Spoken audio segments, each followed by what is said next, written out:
Elevándose desde este turbulento planeta como un incienso de desesperación está la persistente pregunta: ¿por qué? ¿Por qué me hiciste esto, Señor? ¿Por qué permitiste que Juan muriera? ¿Por qué permitiste que mi esposo se fuera cuando yo más lo necesitaba?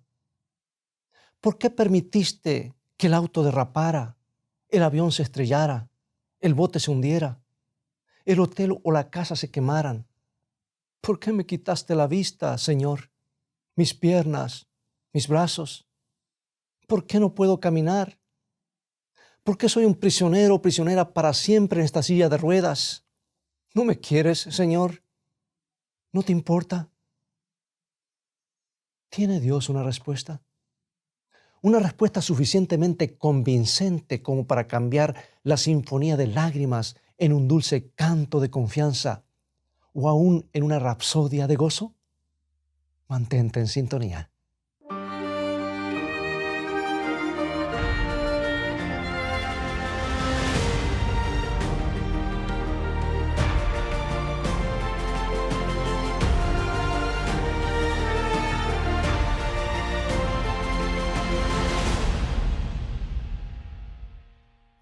¿Por qué es que hay personas que se quejan constantemente dando por sentado que Dios está enojado con ellos, mientras que otros se gozan a pesar de los problemas? Y si son tratados injustamente o aún perseguidos por su fe, ¿lo consideran como un honor? Pareciera que cuanto más son perseguidos, más felices se sienten. ¿Cómo es que una persona en sus cabales puede experimentar el gozo en medio de la persecución? El apóstol Pablo y su compañero cantaron en la prisión. Algunos de los mártires murieron cantando. Y cuando las llamas consumían a Juan Hus, él comenzó a cantar y continuó hasta que su voz fue silenciada por el fuego. El apóstol Pedro escribió a los primeros cristianos. Leo en 1 San Pedro capítulo 4, versículos 2 y 13. Amados, no os sorprendáis del fuego de prueba que os ha sobrevenido, como si alguna cosa extraña os aconteciese, sino gozaos por cuanto sois participantes de los padecimientos de Cristo, para que también en la revelación de su gloria os gocéis con gran alegría. Regocijaos, gozaos, eso es lo que dice. Y mi escritora favorita, Ellen G. White, lo dice de esta manera en el libro Deseado de todas las gentes, página 19. Dice: de todos los dones que el cielo puede conceder a los hombres, la comunión con Cristo en sus sufrimientos es el más grave cometido y el más alto honor. ¿El más grave cometido? ¿El más alto honor? Tú puedes decir, ¿cómo puede ser esto? Si hemos de entender el problema del sufrimiento y por qué Dios lo permite, debemos entender el conflicto que ha estado desarrollándose entre Dios y Satanás, el ángel caído, por miles de años. La acusación de Satanás es que los mandamientos de Dios no son razonables y que es imposible para los seres humanos guardarlos. También reclama que cuando un hombre o una mujer es leal a Dios, es solamente porque Dios lo corona de bendiciones y favores. Y en el libro de Job tenemos un pequeño vistazo de lo que ocurre detrás del escenario. Lee la historia en los primeros capítulos de Job cuando tengas la oportunidad. En pocas palabras nos describe el encuentro entre Dios y Satanás. Y Dios pregunta a Satanás si ha visto a su siervo Job, y Satanás dice, sí, pero no te sirve de balde. Tú le has puesto un cerco alrededor y lo has coronado de favores. Quítale ahora su cerco. Quítale todo eso y verás si no te maldice en la cara. Pero Dios tenía confianza en Job. Le dijo, hazlo, quítale todo lo que tiene y verás lo que pasa.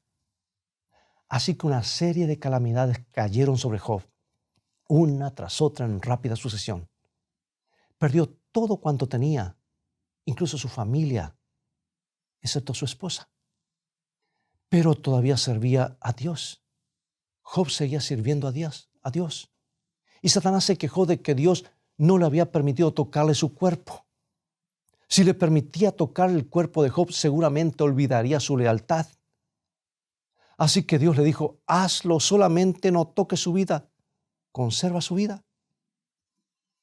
y entonces las llagas. Tú sabes la historia.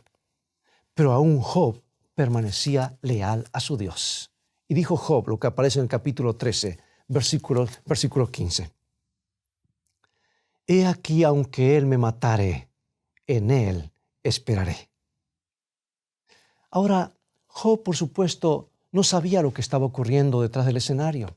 Si él hubiese sabido, habría echado a perder la prueba.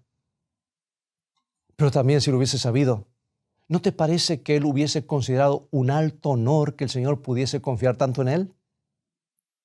Nota, sin embargo, y esto es muy importante, al leer la historia, que es Satanás y no es Dios quien inicia todas las calamidades. Dios no es el autor de los problemas, solamente los permite.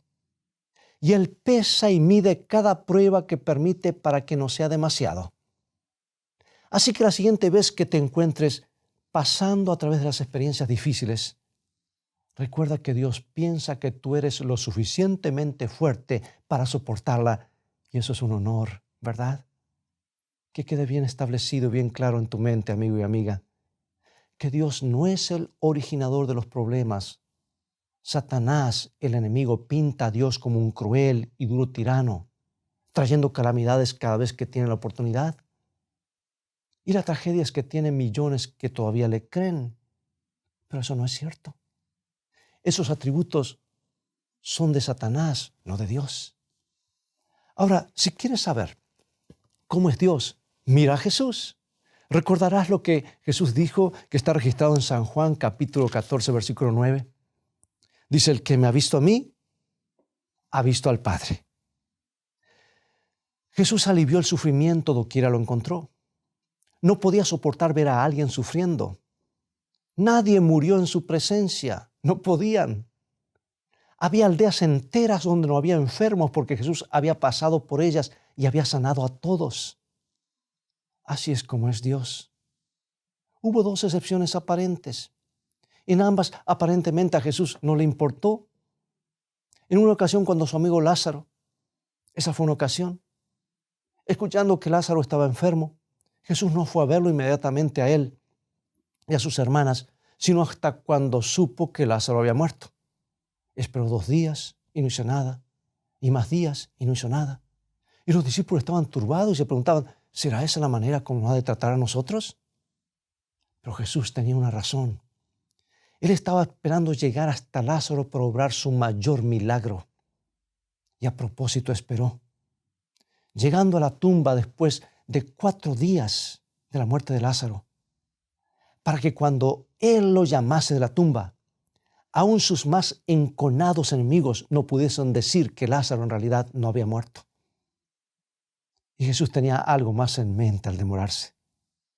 Él sabía que a través de los siglos, muchos de sus seguidores, muchos de sus amigos más cercanos se enfermarían como Lázaro enfermó.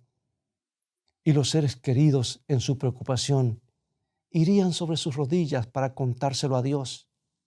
Y no habría una respuesta visible desde el trono. Parecería como que al cielo no le importara y sería difícil de entender.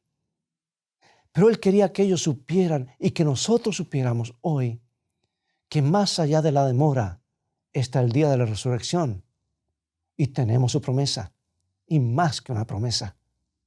Porque al llamar a Lázaro a la vida, demostró que a él le es posible cumplir esa promesa. Bueno, hubo otra ocasión cuando aparentemente a Jesús no le importó, y fue cuando Juan el Bautista fue dejado solo y finalmente pereció en un calabozo. ¿Por qué? ¿Por qué Jesús no libró milagrosamente a este fiel profeta, el más grande que ha vivido, como dijo el mismo Jesús, que había preparado el camino para su ministerio? ¿Por qué por lo menos no fue a verlo para confortarlo con su presencia? Juan no lo entendió. Los discípulos no lo entendieron. Y aquí quiero leer un párrafo inspirado del libro El deseado de todas las gentes. El mismo libro que mencioné hace un momento que habla de compartir los sufrimientos de Cristo como el honor más alto. Leo en la página 196 del deseado de todas las gentes.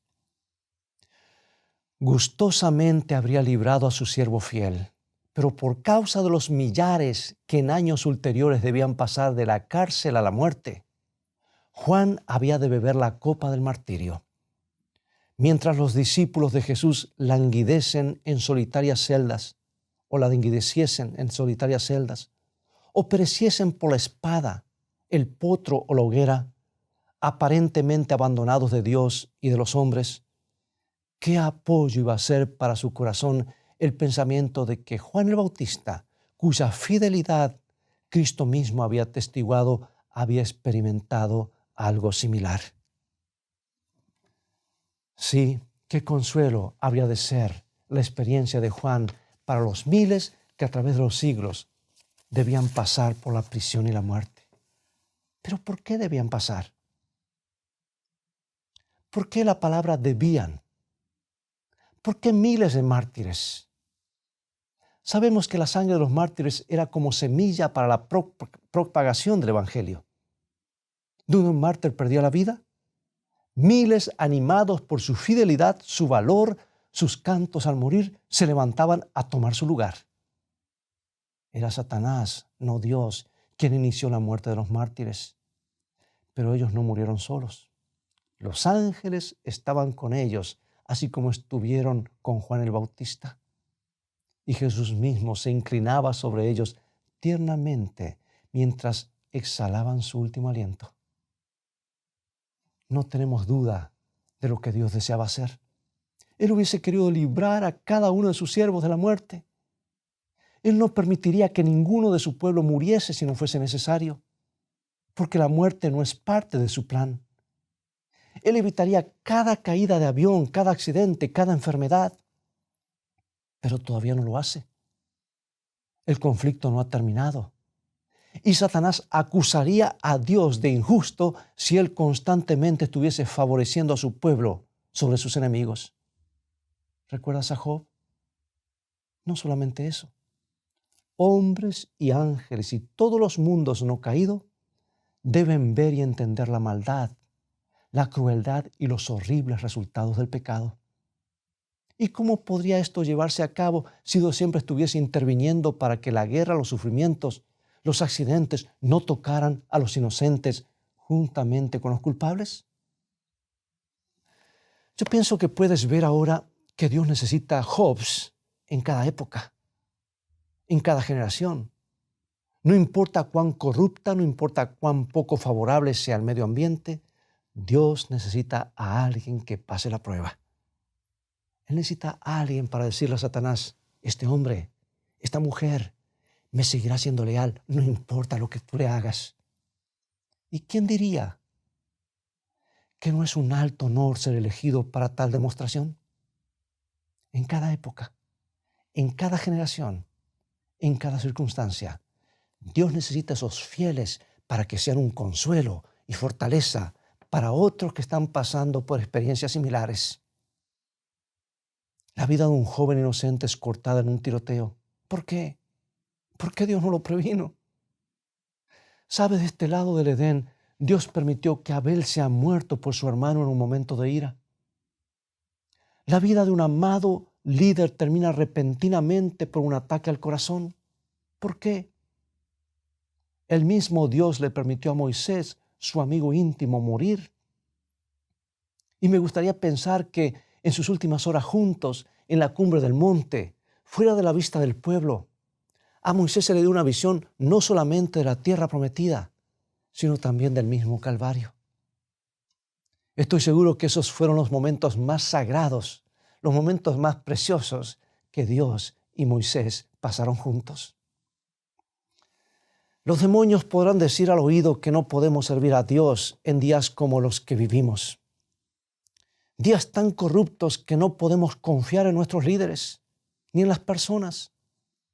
Días tan violentos que hasta nuestros hogares han llegado a ser fortalezas armadas. Días tan sofisticados cuando se consideran a los 10 mandamientos fuera de moda. Días en que el orgullo de la tecnología hacen que no se sienta la necesidad de Dios. Pero Noé vivió en días como los nuestros y demostró su fe ante centenares que lo ridiculizaban. Hay otra clase de sufrimiento. Un sufrimiento que es peor que la soledad, la persecución el ridículo o la muerte misma. Es la tortura de la culpa. Los demonios te dirán al oído que has ido demasiado lejos, que Dios nunca te aceptará, que nunca te perdonará. David, el asesino, lo experimentó con sus manos manchadas de sangre.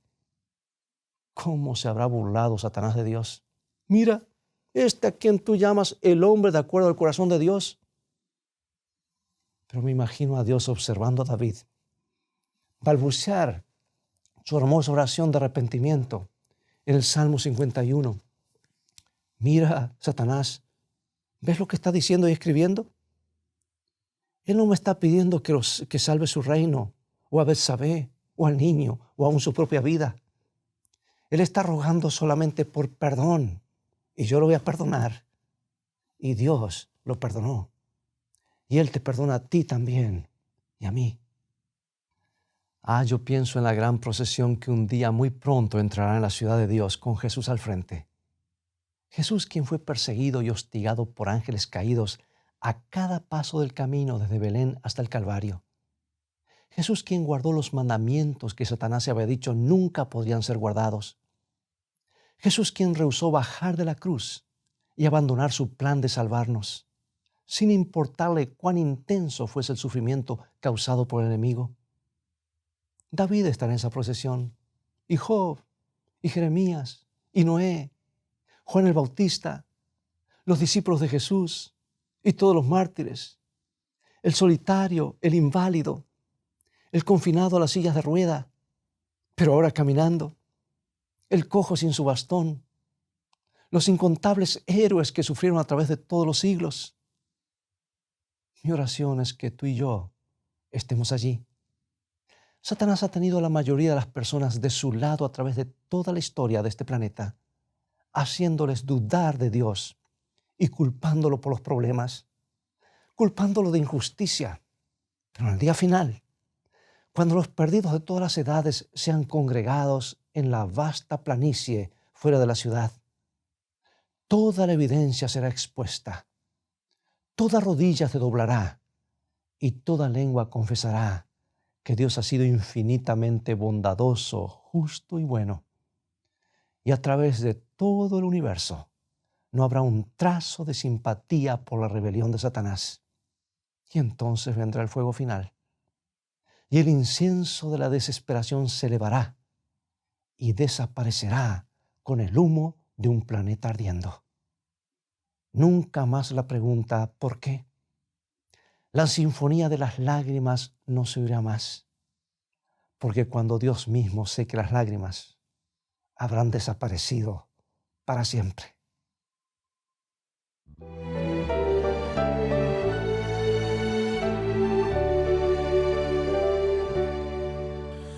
Venid a mí los tristes, cansados de pecar. Yo soy vuestro refugio. Venid a descansar.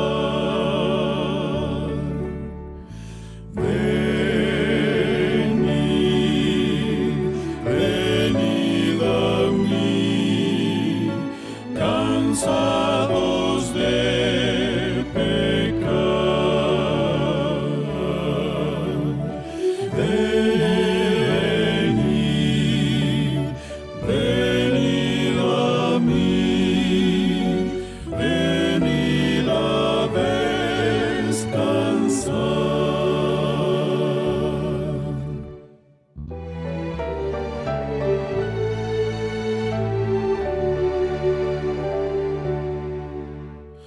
Venid a mí cansados, mi voz hoy escuchad, y así seréis librados de toda iniquidad.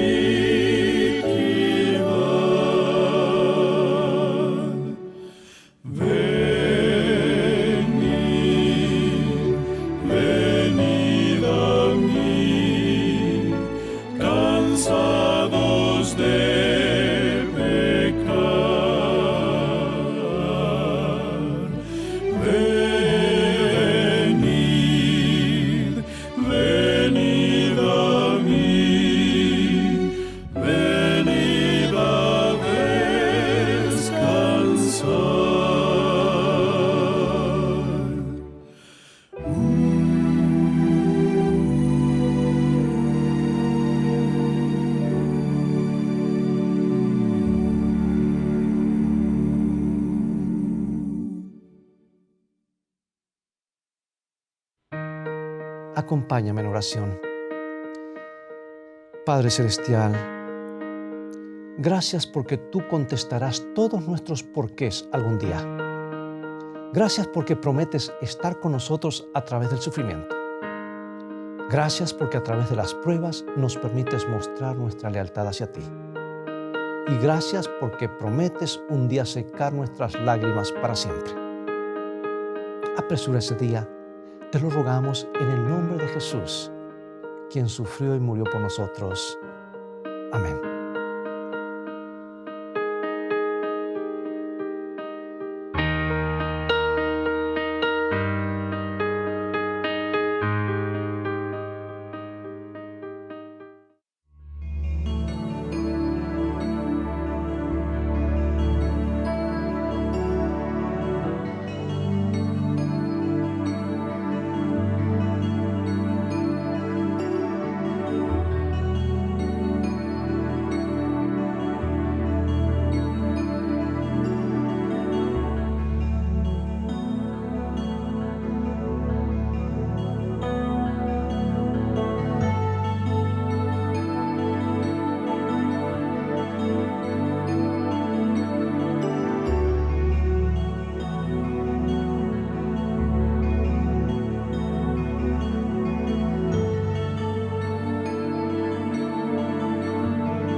Nuestro Padre Celestial está esperando derramar sobre nosotros la plenitud de sus bendiciones.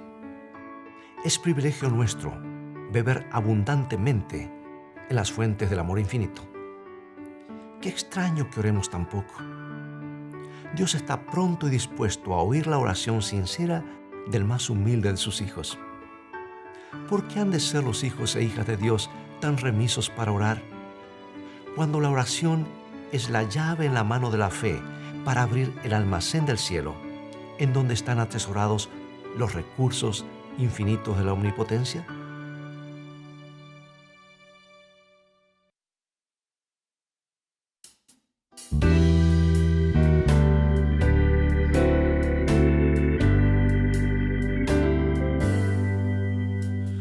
De mi tristeza y esclavitud, vengo Jesús,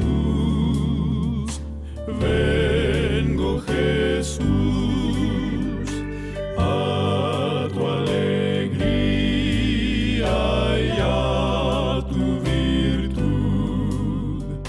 Vengo Jesús a ti. De mi pobreza y enfermedad, a tu salud y rica bondad, a tu presencia de mi maldad. Vengo Jesús a ti.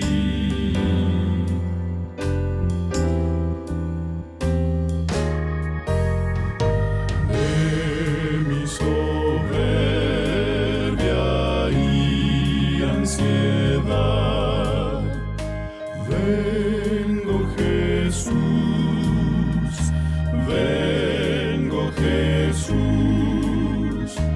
para morar en tu voluntad. Vengo Jesús aquí. De mi tristeza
¿Te has preguntado alguna vez por qué permite Dios el sufrimiento?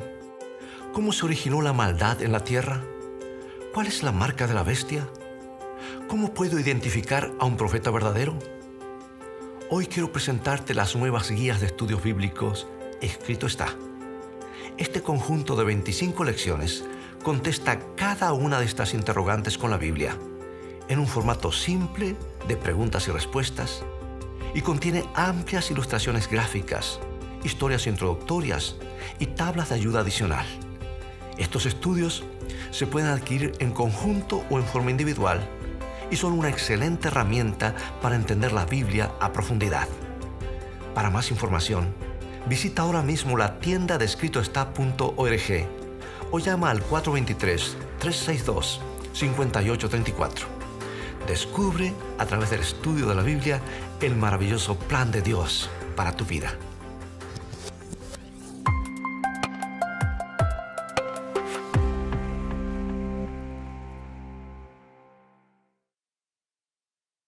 Amigo y amiga, es todo el tiempo que tenemos por hoy y ha llegado el momento de despedirnos. Espero que el tema de hoy haya sido una bendición en tu vida. Te invito, sin embargo, a continuar estudiando la palabra de Dios. Visítanos en nuestro sitio de internet escritoestá.tv, donde podrás ver nuevamente este programa y obtener una variedad de estudios bíblicos.